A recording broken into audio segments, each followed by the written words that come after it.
দুর্নীতির দায় নিয়ে পদত্যাগ করতে পারেন যুক্তরাজ্যের অর্থনীতি বিষয়ক মন্ত্রী ও বঙ্গবন্ধুর নাতনি টিউলিপ সিদ্দিক। বিভিন্ন সূত্রে জানা গেছে তার পদে বিকল্প বিবেচনা করছে যুক্তরাজ্য সরকার। এরই মধ্যে টিউলিপের পদের জন্য গণমাধ্যমে উঠে এসেছে অনেকের নাম। এক আবাসন ব্যবসায়ীর কাছ থেকে বিনামূল্যে ফ্ল্যাট নেওয়া সহ দুর্নীতি নানা অভিযোগ উঠে তার বিরুদ্ধে। আরও জানাচ্ছেন ইকরামুল হক সায়েম। খালা শেখ হাসিনার পতনের রেশ যেন গিয়ে পড়ল টিউলিপ সিদ্দিকের উপর। বঙ্গবন্ধুর নাতনি ও শেখ রেহানার মেয়ে টিউলিপ বর্তমানে যুক্তরাজ্যের অর্থনীতি বিষয়ক মন্ত্রী। দেশটির আর্থিক খাতের অপরাধ দুর্নীতি বন্ধের দায়িত্ব তার কাঁধে থাকলেও উল্টো দুর্নীতির অভিযোগ তার বিরুদ্ধেই। আওয়ামী লীগের একজন সমর্থক ও আবাসন ব্যবসায়ী টিউলিপকে লন্ডনে ৭ লাখ পাউন্ডের একটি ফ্ল্যাট দেন। বিনামূল্যে ওই ফ্ল্যাট হস্তান্তরের তথ্য উঠে এসেছে যুক্তরাজ্যের ভূমি নিবন্ধন সংক্রান্ত নথিপত্রে। যুক্তরাজ্যের রাজনীতিতে এখন এটি ব্যাপক আলোচিত বিষয়। এ নিয়ে নানা গুঞ্জন চলছে সেখানকার প্রবাসী বাঙালি ও বাংলাদেশের মানুষের মধ্যেও। ওনার আন্টির বিরুদ্ধে কখনো একটা কথাও বলে নাই পার্লামেন্টে, এতগুলো হয়ে গেল। তো এই যে একটা অ্যাকিউজেশন আসছে, এটা হচ্ছে একটা symptom of a bigger problem. আর বিগার প্রবলেম হচ্ছে উনি সত্যি ডেমোক্র্যাট না আসলে উনি অটোক্র্যাট।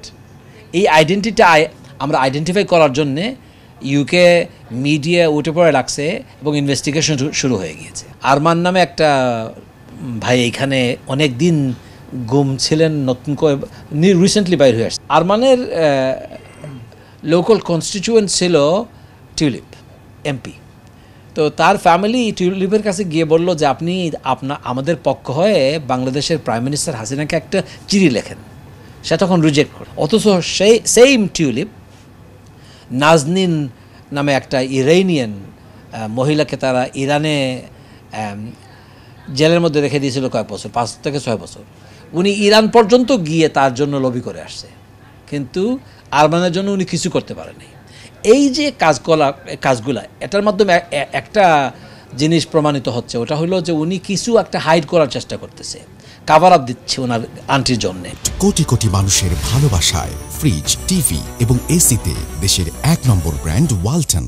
এরই মধ্যে টিউলিপ তার বিরুদ্ধে ওঠা অভিযোগ তদন্তে যুক্তরাজ্যের সংশ্লিষ্ট কর্তৃপক্ষের প্রতি আহ্বান জানিয়েছেন। তার এই আহ্বান দায় নিয়ে পদত্যাগ করার ইঙ্গিত বলে মনে করছেন অনেকে। এ অবস্থায় যুক্তরাজ্যের ক্ষমতাসীন দল টিউলিপের পদে বিকল্প ব্যক্তিদের একটি তালিকা তৈরি করেছে বলে জানা গেছে। দুটা পথ আছে। একটা হলো সে যদি এখন স্বইচ্ছায় রিজাইন দেয়, চলে বলে যে আমি মিস্টেক করে ফেলছি, আমি রিজাইন দিচ্ছি এই পজিশন থেকে, এটা হতে পারে একটা পথ। আরেকটা পথ হবে ডেফিনেটলি পার্লামেন্টারি এথিক্স কমিশন ওইটা নিয়ে ইনভেস্টিগেট করবে।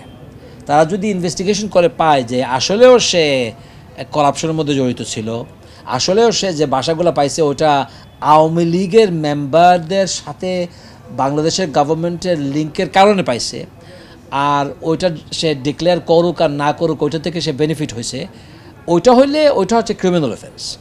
ক্রিমিনাল অফেন্স হলে তাকে তারা পার্লামেন্ট থেকে বহিষ্কার করবে আর লেবার পার্টি থেকে বহিষ্কার করবে।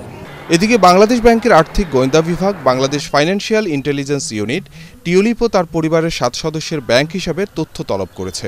অন্যদিকে বাংলাদেশে একটি পারমাণবিক বিদ্যুৎ কেন্দ্র স্থাপনে রাশিয়ার সঙ্গে হওয়া চুক্তির মাধ্যমে কয়েক বিলিয়ন পাউন্ড আত্মসাৎ করতে টিউলিপ সহায়তা করেছিলেন কিনা তা অনুসন্ধান করছে দুর্নীতি দমন কমিশন দুদক। ইকরামুল হক সায়েম, এটিএন বাংলা, ঢাকা।